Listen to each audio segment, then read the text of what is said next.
2023 онд Улаанбаатар хотод орсон усрахыг борооны улмаас дарих ганц удаагийн ам орчимд хүчтэй үер бууж, 4 хүний амь ирсэн, айл өрхийн хашаа байшин автомашинууд үер давтаж их хэмжээний охирол учирсан. Гэвч 3 жил гаруй хугацаа өнгөрсөн ч оршин суугчдын хэлж байгаагаар үерийн эрсдлийг бүрэн бууруулах дорвитой арга хэмжээ аваагүй хിവэр байна. Иймээс иргэд дахин үер давтаж амнаас эд хөрөнгөөр хохирох эрсдэл хിവэр байгаад бухимдлаа илэрхийллээ. Энэ хүмүүс яасан юм болоо чаавс. За одоогоос 3 жилийн өмнө дарих орчимд уулын билээс борооны ус их хэмжээгээр бууж ирж, за их маш их хэмжээний үерт автаж 4 хүний алтан амь ирсэн харамсалтай үйл явдал болсон. Гэвч одоо 3 жилийн хугацаа өнгөрсөн ч дахин тус үйл явдлуудад давтагдах нөхцөл байдал хэвээр байгаа юм. Өөрөөр хэлбэл ямар нэгэн далан шуудаг жамсрын уулын ойр орчинд хийгээгүй байна. За хоёул явсан 4-5 явсан авсан шүү. Энэ бол тэр гамшигаас хойш би одоо энэ 8 жил амьдарч байна. Үнэхээр энэ юу ч хийгээгүй. Дээрээс бороо орол, дээрээс юу авал орж ирэх л байна. Үер орж ирэх л байна. Чи хийсэн юм байна уу усаас? Одоонд хийсэн харагдахгүй л. Энэ бол дээрээс одоо бороо оронгууд зүгээр л ус зүгээр ингээд нуур орж иж байгаа юм шиг, гол усж байгаа юм шиг орж идэг шүү дээ. Манайх энэ талдаа зүгээр автозын бодлоор амар энд ямар ч арга хэмжээ авахгүй байгаа. Байхгүй юм хийгээгүй. Хийгээгүй шүү. Одоо амар бороо орохоор угаасаа эндээс ингээд юу яачдээ шүү дээ. Битүү нөгөө ус урсаад зам гарахын аргагүй болт юм биш. Саяхан нэг бороо орсон шүү дээ. Хэд гэсэн шүү дээ. Энэ далангөө сүүл дараа нь нэг янзлаад байсан шүү дээ. Тэгээд дахиад эргээд хогоороо дүүрсэн баггүй шороо мороогоо. Том машинууд чинь шүн өрөө тэгээд шороогоо авчираад асгачих юм биш. Бүр ихсээд байна шүү дээ. Контейнер явлаа.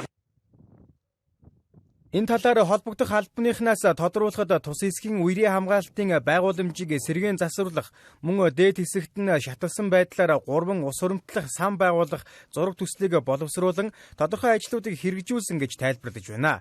Тухайлбал ус хуримтлуулах сан байгуулж үерт өртөх өндөр эрсдэлтэй айл өрхүүдийг нүүлгэн шилжүүлэх, үерийн далан сувагт хуримтлагдсан хог шороог цэвэрлэх зэрэг арга хэмжээг авсан гэдгийг онцоллоо. Мөн тус газар нь Баянзүрх дүүргийн 21, 27 дугаар хорооны нутаг дэвсгэрт бөгөөд үерийн хамгаалтын байгууламжийг бүрэн шинжлэх, засварлах ажилд 2026 оны нийслэлийн төсөвт 6.5 тэрбум төгрөгөөр тусгагдсан ч одоо хүртэл ажил хизээ эхлэх нь тодорхойгүй байгаа гэдгийг албаныхан хэлж байна.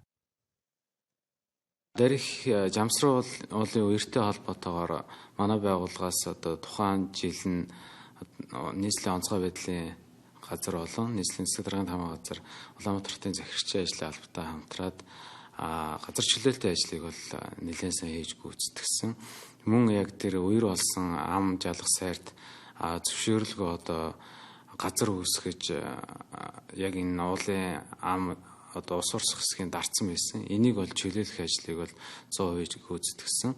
Араас нь яг үерээр бас нэлээд далан сувгууд эвдэрсэн байсан. Энэ эвдэрлийг бас засч хэвийн байдалд оруулсан. Энэ нөхцөл байдал дээр бол тухайн үедэр бол нөгөө саармагжуулах нөхөхийн ухаад онцгойгоос тэгээд үерийн далангуудыг чөлөөлөөд ингээ явсан байгаа. 26 оны нийслэлийн төсөв дээр бол нэг 6.5 тэрбум төгрөг суусан байгаа. Гэхдээ энэ нь 2 үеийн шаталтайгаар янзлахаар Баянзүрх дүүргийн 21, 27 гэсэн хороодын нутаг дэвсгэрийг хамруулад үерийн далан зэгслэх асуудлуудыг явж байна. Геодез усны барилга байгууламжийн газраас мэдээлснээр нийслэл хотод үерийн эсрэг энэ онд хэрэгжүүлж буй ажлуудын гүйцэтгэл 45% үргэлжилж байна.